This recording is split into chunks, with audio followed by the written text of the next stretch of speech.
So do you ever wonder how we were able to move from single-use consoles to game cartridges? Well, let me introduce you to the godfather of cartridges, Jerry Lawson, born in 1940 and passed in 2011. He was a pioneering electronic engineer, best known as the father of video game cartridges. In the mid-1970s, as the director of engineering and marketing for Fairchild Semiconductor's video game division, he led the development of the Fairchild Channel F. Released in 1976, it was the first home console to use interchangeable ROM cartridges, a revolutionary shift from the dedicated consoles of like time like the Pong, which had games hardwired into the system. Beyond cartridges, Lawson's team introduced the first 8-way digital joystick and the first pause button. In gaming history, his work fundamentally changed the industry business model, moving it from selling single-use hardware to a software-driven market where consumers could build a library of different games. So we owe many thanks to Jerry. Without his brilliance, the gaming world we love wouldn't exist as we know it today. And don't forget, people, Black history is American history. If you ever wondered how choice-based games and RPGs came to fruition, we have Muriel Tramis,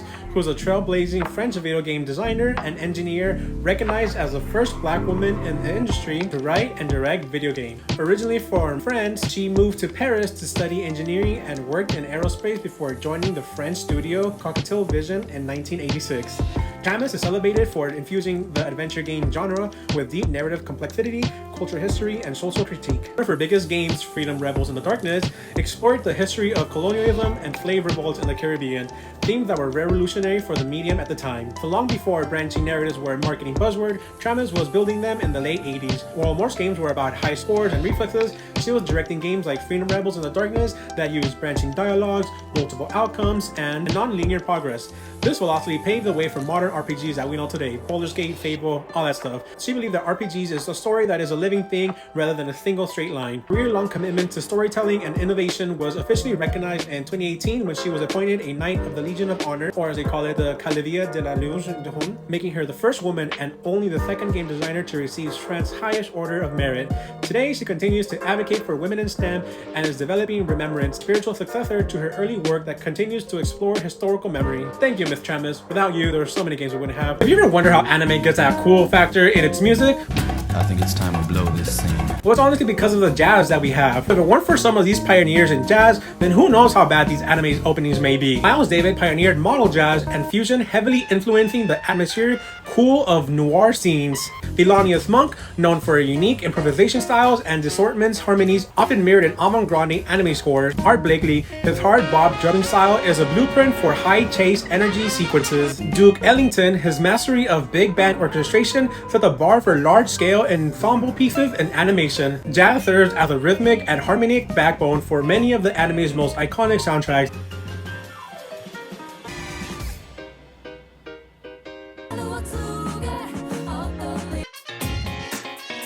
Injecting a sense of urban cool, frantic energy, or smoky nostalgia into the animation. Composers like Yoko Kanno famously blended these styles to define the space western aesthetic, using brass-heavy arrangements to mirror the chaotic lives of her characters. Anime music transcends simple background noise, becoming a sophisticated narrative tool that captures everything from high-speed chases to quiet noir-inspired melancholy. Ultimately, we owe a massive debt of gratitude to the jazz pioneers, the architects of rhyme like Miles Davis, John Coltrane, and Thelonious Monk. Those radical experiments in sound provided the blueprints for these modern masterpieces.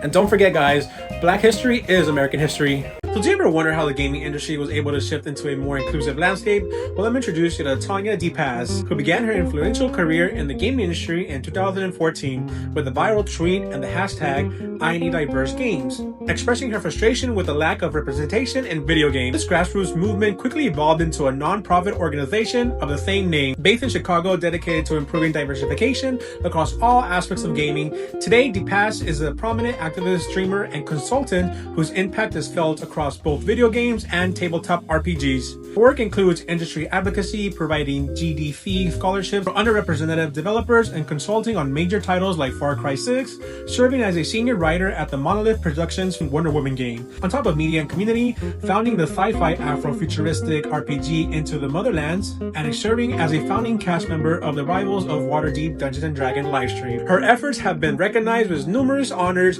including being named a 2022 Gaming Icon icon and a member of the Game Awards Future Class 2020, cementing her role as a key figure in pushing for a more inclusive gaming landscape. Without the work and advocacy of Tanya DePass, several key shifts in the gaming industry and tabletop landscapes might not have happened.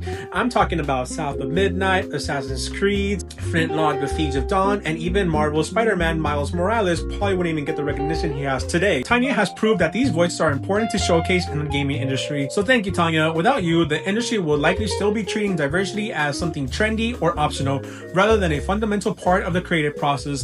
So do you ever wonder how gaming on the PC came to be? Well, let me introduce you to Edward Lee Smith, a foundational figure in the video game industry, recognized as one of the first African-American engineers to design video game and personal computers. Growing up in the Brownsville neighborhood, Brooklyn, Smith's path to tech began by teaching himself to repair household appliances, a curiosity that eventually led him to the forefront of the 1970s digital revolution. Without the early work of pioneers like Ed Smith, the convergence of gaming and computing might have taken much longer to manifest. Smith championed the idea that video game devices don't have to just be a toy, it could be a gateway to education, coding, and productivity. He essentially laid the conceptual groundwork to the modern gaming PC and the all-in-one entertainment hubs like we use today, such as the Xbox or PlayStation, which function as both a game console and media consumption. His work proved that gaming hardware could be an open platform for creativity rather than a closed box of consumption. Today, though retired from active engineering, Smith remains a vital voice in the industry. He published his autobiography, Imagine That, which chronicles his journey as a black engineer in the tech world. So if it weren't for the technical grit and foresight of Ed Smith, the bridge between gaming consoles and home computers might have remained a gap for years longer. We owe him a debt of gratitude for proving that gaming machine could be a tool for creation, helping to pave the way for the multifunctional digital world we live in today. Do you guys know about Reggie? He's a prominent American business executive, best known for his transformative tenure at Nintendo of America. Born in New York City in 1961 to Haitian parents, he is a graduate of Cornell University. Before entering the gaming industry, he held leadership roles at Procter & Gamble, Pizza Hut, Guinness, and VH1. He joined Nintendo of America in 2003 and served as its president and chief operating officer from 2006 until his retirement in 2019. Reggie became an overnight icon at E3 2004 with his famous introduction. I'm about kicking ass, I'm about taking names, and we're. His charisma helped humanize the brand for Western audiences. He played a pivotal role in the global success of Nintendo DS, the Wii, and the Nintendo Switch. He was a key advocate for building Wii Sports and the Wii console in Western markets. He actually spearheaded the Nintendo Direct format, which bypassed a traditional press conference to communicate directly with the fans via digital broadcast. He also authored the book Disturbing the Game. Whether it was his larger-than-life stage presence or his sharp business instinct, he bridged the gap between a massive corporation and its fan. Only a few executives were ever managed to do. Thank you, Reggie, for being a true legend in the gaming world. Do not forget, Black history is American history.